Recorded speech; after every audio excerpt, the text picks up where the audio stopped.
Bagian 3.2 Ka'bah setelah masa Ismail alaihissalam. Istri Ismail adalah seorang putri pemimpin suku Jurhum, Madab bin Amru. Darinya Ismail dikaruniai 12 anak.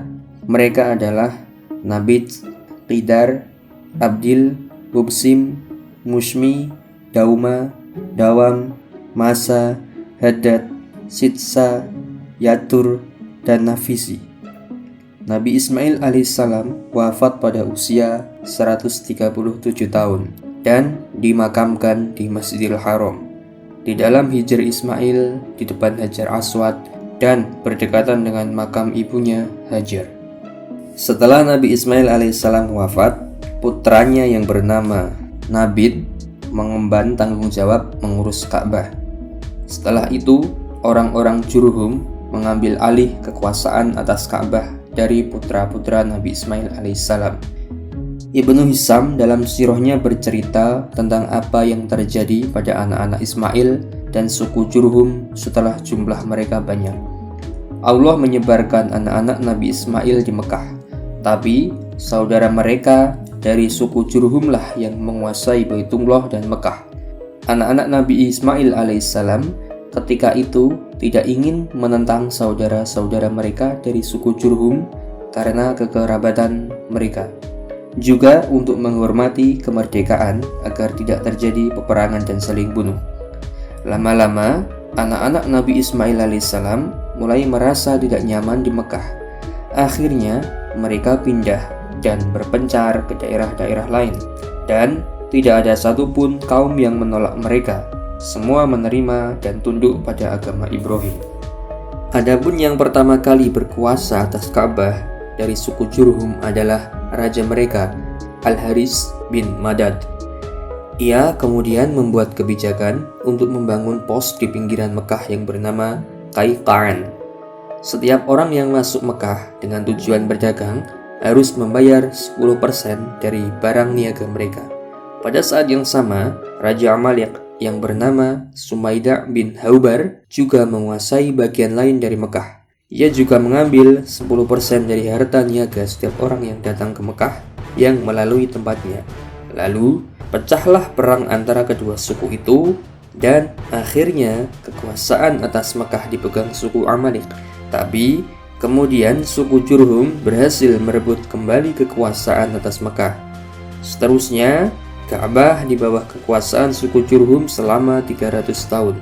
Selama masa kekuasaannya itu, suku Jurhum menambah bangunan Ka'bah dan meninggikan lebih dari bangunan Nabi Ibrahim alaihissalam.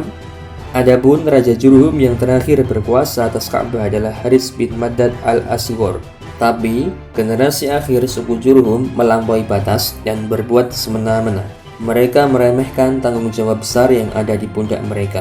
Bahkan, mereka merebut harta-harta milik administrasi Ka'bah, termasuk harta benda yang dipersembahkan untuk Ka'bah. Selain itu, mereka juga bersikap buruk pada jamaah haji, sehingga banyak jamaah haji yang protes dan mengeluhkan tindak tanduk suku Jurhum. Tapi, pertolongan Allah senantiasa menaungi Baitullah. Maka, Dia hukum suku Jurhum karena kesesatan mereka. Allah turunkan hujan yang sangat deras pada suku Jurhum. Allah juga mengirim semut dan bencana-bencana lainnya yang membinasakan orang-orang Jurhum. Di lain pihak, keturunan Ismail, terdorong oleh keluhan jamaah haji atas kesemena-menaan suku Jurhum, mampu menyatukan kekuatan dan mengalahkan suku Jurhum sekaligus mengusir mereka dari Mekah.